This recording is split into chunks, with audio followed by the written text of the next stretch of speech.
আমাদের মুখ্যমন্ত্রী মমতা খালা, মমতা আপা, মমতা বুবু, মমতা ব্যানার্জি, অভিষেকের পিসি, ইনার গুণের সীমা নেই। ইনি দেখবেন রেড রোডে উনি যে ঈদের নামাজ, সেই খুশির ঈদের নামাজে যেখানে নারীদের প্রবেশাধিকার নেই, উনি চলে যাবেন, গিয়ে এরকম করে মাথায় ওড়নাটা চেপিয়ে আল্লাহু আমিন, আল্লাহু আকবার বলবে।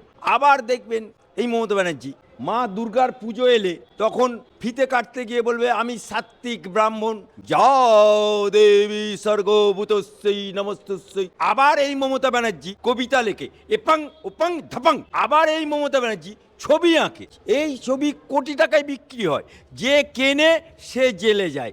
আবার ইনি সাঁওতালদের সাথে কোমর হেলায়। আবার গতকাল ডান্ডিয়া নাচ নেচেছে, ভাংড়া নাচ নেচেছে। মমতা ব্যানার্জির তো গুণের সীমা নেই। উনি তো হলিউড, বলিউড, টলিউডের বিশাল বড় নায়িকা।